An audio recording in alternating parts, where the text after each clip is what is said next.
Жолдары адамдарды әр түрлі орындарға апаратын. Кейде жол бойында кездестіретін қарапайым жолаушылардың сыртқы көрінісі жай ғана сиқырлы емес, олар тылсым күштердің әсерінен туындаған елестер болуы мүмкін. Әрқашан жолда жүріп келе жатқан кезде біз күтпеген жағдайлар мен ерекше оқиғаларға тап бола аламыз, және осы елес жолаушылардың кейбір оқиғалары тек қана қорқынышты емес, сонымен қатар таңғажайып және ғажап. Жолдан кездестіретін елес жолаушылар дегеніміз не? Елес жолаушылар туралы аңыздар мен оқиғалар көптеген мәдениеттер мен халықтарда кеңінен таралған.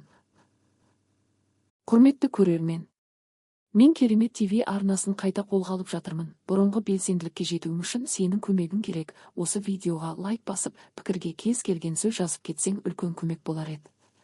Рахмет. Бұл оқиғаларға сәйкес, жолда кездескен адамдардың кейбірі тірі жандар емес, ал өздерінің өмір жолын аяқтаған, бірақ белгілі бір себептермен осы жерде қалып қойған рухтар мен елестер. Олар көбінесе адамдарға көрініс бермейді, бірақ жолда жүруші адам оларға көрінгенде, олар нақты жолаушы болып көрінеді. Бұл елестер көбінесе таңертең немесе түнгі уақытта пайда болады, әсіресе жалғыз жүрген жолаушыларға тап болады. Елес жолаушылардың сипаттамалары әр түрлі болуы мүмкін. Кейде олар жолдың шетінде тұрса, кейде машинаның алдында немесе артында жүріп, белгісіз бағытта жоғалып кетеді. Көптеген жағдайларда елес жолаушылар беймәлім түрде тірі жолаушылар сияқты көрінеді. Олар қарапайым киімдер киіп, қолдарында сөмке немесе қолжазбалары бар, бірақ олардың көздерінде ерекше бір белгі болады. Бұл көздер жиі қап-қара болып. Кейбір оқиғаларда бұл елестер өздерінің сөйлеу қабілеттерінде көрсетеді. Олар жолаушылармен сөйлесіп, қайда бара жатқанын сұрайды, немесе бағыт көрсетеді, бірақ кейіннен оларға қайта оралу мүмкін болмай қалады. Ең қызығы, бұл елестер көбінесе көлікпен жүріп бара жатқан адамдарға да кездеседі. Машинаны жүргізіп бара жатқанда, кенеттен жолдың шетінде біреудің тұрғанын көру, бірақ жақындап барсаң, олар бір сәтте жоғалып кетеді. Мұндай оқиғалар көп кездеседі. Әрине, мұндай жағдайлар көбінесе елестермен байланыстырылады. Қазақстандағы жолдардағы елес жолаушылар. Қазақстанда да жол бойындағы елес жолаушылар туралы айтылатын бірнеше қызықты оқиғалар бар. Әсіресе ауылды жерлерде, түнде немесе жаңбырлы кездерде мұндай оқиғалар жиі болады деп айтылады. Бірнеше жолаушылар жолда елес жолаушылармен кездесіп, олардың сұрауларына жауап берген соң, сол елестердің таңғажайып түрде жоғалып кеткендерін айтады. Қарағанды-Алматы жолы. Қарағанды мен Алматы арасындағы ұзақ жолда жүргізушілер мен саяхатшылар елес жолаушыларды көргендер туралы әңгімелеп береді. Кейде жолда кездесетін бұл елестер ер адам немесе әйел, олар жолдың шетінде көмек сұрап тұрғандай көрінеді, бірақ жолаушылар жақындап келгенде олар бір сәтте ғайып болады.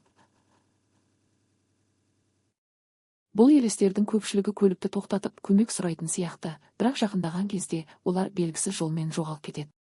Шымкент-Ташкент жолы. Шымкенттен Ташкентке дейінгі жолда да көптеген елес жолаушылар кездеседі. Бұл жолда көлікте жалғыз жүретіндер елес жолаушылармен кездесіп, олардың арасындағы диалогты қызықтайды. Кейбір адамдар көліктерінің жылдамдығын арттырған кезде, жолда белгісіз біреудің көмек сұрағанын естиді, бірақ жақындап келгенде ол жоғалады. Бұл оқиғалар көпшіліктің назарын аударып, адамдарды қорқытуы мүмкін. Жол бойында кездесетін елес жолаушылардың оқиғаларының көпшілігі тылсым немесе мистикалық болып есептеледі. Алайда ғалымдар бұл құбылысты түрлі теориялармен түсіндіруге тырысады. Кейбір ғалымдар бұл жағдайларды психологиялық факторлармен байланыстырады. Олар адамдардың шаршауы, ұзақ жол жүруі немесе белгілі бір кезеңдегі күйзеліс жағдайлары елестердің пайда болуына себеп болуы мүмкін деп есептейді. Басқа ғалымдар бұл оқиғаларды адам санасының шекарасынан тысқары құбылыстармен, яғни уақыт пен кеңістік арасындағы байланыспен аномалиялармен түсіндіруге тырысады. Олар жолда кездесетін елестер уақыттың бұзылуы немесе параллель әлемдермен байланыс ретінде түсіндіріледі деп болжайды. Жолдарда кездесетін елес жолаушылар туралы оқиғалар әлі күнге дейін адамдар арасында талқыланып, қызығушылық туғызып келеді.